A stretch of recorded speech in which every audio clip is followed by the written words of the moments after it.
നമസ്കാരം. മുൻ സർക്കാരിന്റെ പരാജയ പാഠത്തിൽ നിന്ന് പുതിയ സർക്കാർ പലതും പഠിക്കുവാനുണ്ട്. ശൈലിംഗം ആരംഭിക്കുന്നു.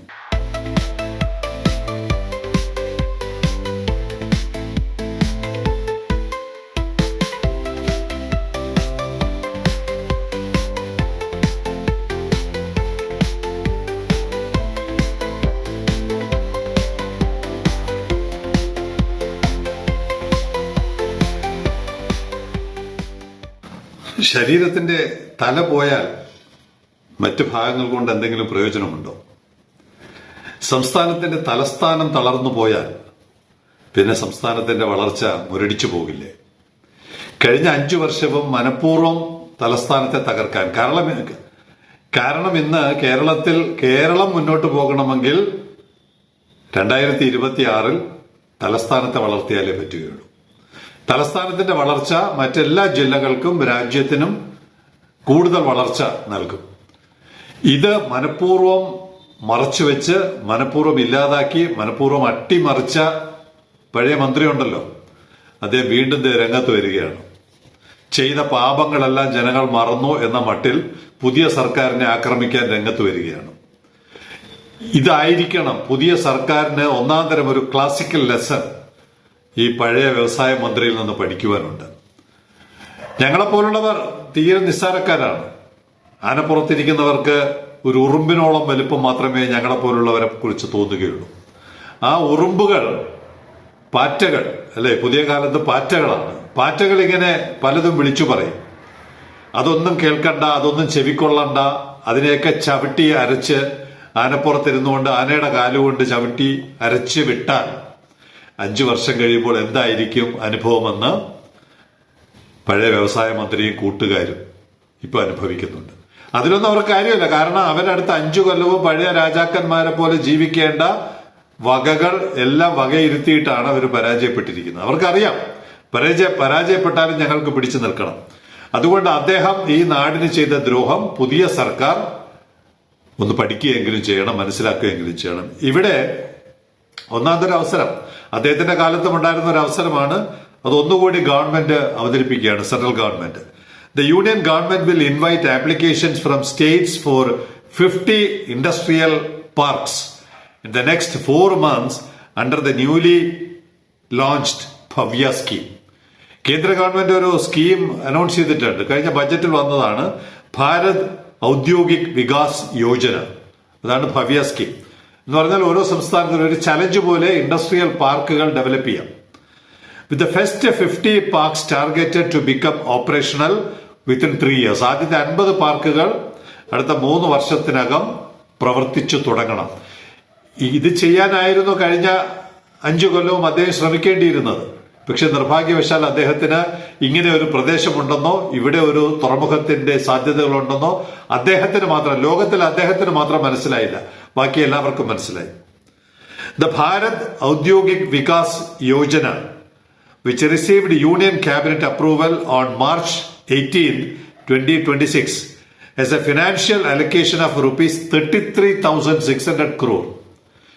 കേന്ദ്രം പൈസ കൊടുക്കാൻ തയ്യാറാണ്, പല കാര്യങ്ങൾക്കും പൈസ കൊടുക്കണം. പക്ഷെ ഇവിടെ ഇരിക്കുന്നവർക്ക് വെറുതെ കൊണ്ട് കൊടുക്കുന്നില്ല. അത് LDF ആയാലും UDF ആയാലും നമ്മൾ വാങ്ങിച്ചെടുക്കണം. വിലപേശി കണക്കുകൾ നിരത്തി നമ്മുടെ അവകാശം സ്ഥാപിച്ചു വാങ്ങിച്ചെടുക്കണം.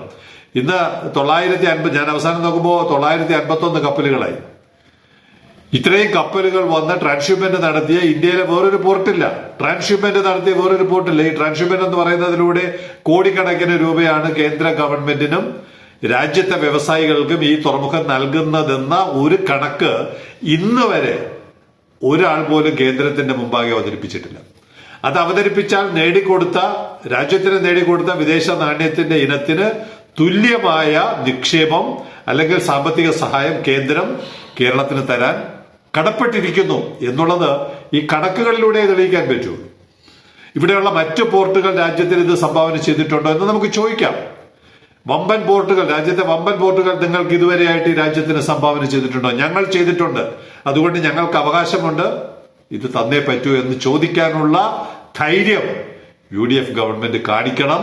കഴിഞ്ഞ LDF ഗവൺമെന്റിനെ പോലെ ആവരുത് UDFന്റെ നീക്കമെന്ന് സൂചിപ്പിക്കാനാണ് ഈ കഥ പറഞ്ഞു തുടങ്ങുന്നത്. അപ്പൊ ആ ഇനത്തിൽ 33,600 കോടി രൂപ and aims to set up 100 industrial parks across the country in challenge mode.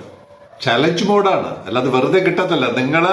നിങ്ങളുടെ ക്ലെയിം, കേരളത്തിന്റെ ക്ലെയിം, ഇന്ന കാരണങ്ങളാൽ ഞങ്ങൾക്ക് ഇത് അർഹതയുണ്ട് എന്ന് സ്ഥാപിച്ചെടുക്കുന്ന ഒരു ചലഞ്ചിൽ വിജയിച്ചാൽ ഈ പറയുന്ന 33,600 കോടിയുടെ ഓഹരി കിട്ടും.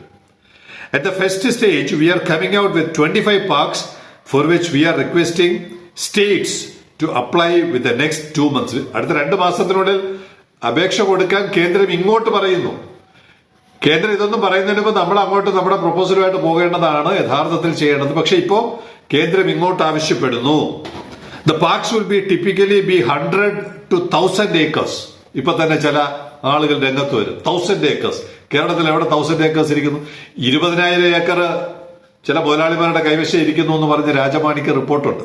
അതുപോട്ടെ, the parks will be typically be 100 to 1,000 acres and are expected to promote multi-modal logistics. നമ്മുടെ മേഖലയുമായി ബന്ധപ്പെട്ടും ഇതിനകത്ത് സ്കീമുണ്ട്. 100 ഏക്കർ എടുത്താൽ മതി, 1000 ഒന്നും വേണ്ട, 100 ഏക്കർ എടുത്താൽ മതി. 100-ലും താഴെ എടുക്കാനും വകുപ്പുണ്ടെന്ന് ഇതേ പിന്നാലെ പറയുന്നു. States will provide land. എന്താണ് ഇതിന്റെ ധാരണ? എന്താണ്? States will provide land while the centre will fund common infrastructure at about ₹1 crore per acre. അപ്പൊ 100 ഏക്കർ ഭൂമി എടുത്ത് ഇങ്ങനെ ഒരു പാർക്ക് വികസിപ്പിക്കുകയാണെങ്കിൽ 100 കോടി രൂപ തരും കേന്ദ്രം. 100 കോടി രൂപ. 100 കോടി രൂപ കൊണ്ട് റോഡ് ഉണ്ടാക്കാം, അവിടെ വൈദ്യുതി കണക്ഷൻ കൊണ്ടുവരാം, വാട്ടർ സപ്ലൈ, സ്യൂവേജ്, ചുറ്റുമതിൽ തുടങ്ങിയ എല്ലാ അടിസ്ഥാന സൗകര്യങ്ങളും ഒരുക്കിയാൽ പ്ലോട്ടായിട്ട് തിരിച്ച് അപ്പോൾ റെഡിയാണ്. Plug and play. വന്നു കഴിഞ്ഞാൽ പവറുണ്ട്, വെള്ളമുണ്ട്, എല്ലാം ഉണ്ട്. കമ്പനികൾക്ക് അവരുടെ ഒരു സ്ട്രക്ചർ ഉണ്ടാക്കാം, പ്രവർത്തിക്കാം. ഇങ്ങനെ ഇതിനുള്ള പൈസ 100 കോടി രൂപ. 100 ഏക്കർ ആണെങ്കിൽ 100 കോടി, 1000 ഏക്കർ ആണെങ്കിൽ 1000 കോടി. ഇങ്ങനെ പണം തരാൻ തയ്യാറായി നിൽക്കുമ്പോൾ ഇത് ഉപയോഗപ്പെടുത്താതിരുന്നയാളാണ് പുതിയ UDF ഗവൺമെന്റിനെ നിലയ്ക്ക് നിർത്താൻ മുന്നിട്ടിറങ്ങിയിരിക്കുന്നത്. ഇനിയുമുണ്ട്. Proactive states with land identified will be prioritised. Land ഇതിനകം ഐഡന്റിഫൈ ചെയ്തവർക്ക് മുൻഗണന കിട്ടും. ആൻഡ് സ്മോളർ പാർക്സ്, അതാണ് ഞാൻ പറഞ്ഞത്, 100-ൽ താഴെയുള്ളവർക്ക് സാധ്യതയുണ്ട്. And smaller parks may be considered for regions like Bastar to expand economic opportunities. പുതിയ സാമ്പത്തിക അവസരങ്ങൾ ഉപയോഗപ്പെടുത്തുവാൻ 100 ഏക്കറിൽ താഴെയുള്ള സ്ഥലങ്ങളും ഗവൺമെന്റ് പരിഗണിക്കും. അപ്പൊ തീർച്ചയായിട്ടും കേരളത്തിന്റെ പ്രത്യേക സാഹചര്യം വെച്ചുകൊണ്ട് തുറമുഖം ഇരിക്കുന്നത്, നമ്മുടെ TRV ഇരിക്കുന്നത് ഏഷ്യയിലെ ഏറ്റവും ഡെൻസിറ്റി ഓഫ് പോപ്പുലേഷൻ കൂടിയ പ്രദേശമാണ്. അത് മാത്രം ഉയർത്തി കാണിച്ചാൽ മതി. ഏഷ്യയിലെ ഏറ്റവും ഡെൻസിറ്റി ഉള്ള പ്രദേശത്താണ് ഈ തുറമുഖം ഇരിക്കുന്നത്. അതുകൊണ്ട് ഞങ്ങൾക്ക് 100 ഏക്കറും 500 ഏക്കറും ഒന്നും എടുക്കാൻ പറ്റില്ല. ഞങ്ങൾക്ക് ഒരു 25 ഏക്കർ 50 ഏക്കർ എടുത്താൽ അതിനുള്ള പൈസ ഗവൺമെന്റ് തരും. അപ്പൊ ഈ സ്കീമിന്റെ പുറത്തും ഇറങ്ങി കളിക്കാൻ പറ്റുന്നതാണ്. ഇത്രയും ഫ്ലെക്സിബിൾ ആയിട്ടാണ് ഗവൺമെന്റ് കണ്ടീഷൻസ് വെച്ചിരിക്കുന്നത്. പക്ഷെ ഇത് ഉപയോഗപ്പെടുത്താതെ ഇരുന്നാൽ UDF ഗവൺമെന്റും LDF ഗവൺമെന്റിനെ പോലെ തലസ്ഥാനത്തെ അവഗണിച്ച് TRVയെ അവഗണിച്ച് മുന്നോട്ട് പോവുകയാണെങ്കിൽ ഞാൻ കൂടുതലൊന്നും സർക്കാർ അധികാരത്തിൽ കയറി ഒരാഴ്ചക്കകം 2 ആഴ്ചക്കകം കൂടുതലൊന്നും പറയുന്നില്ല.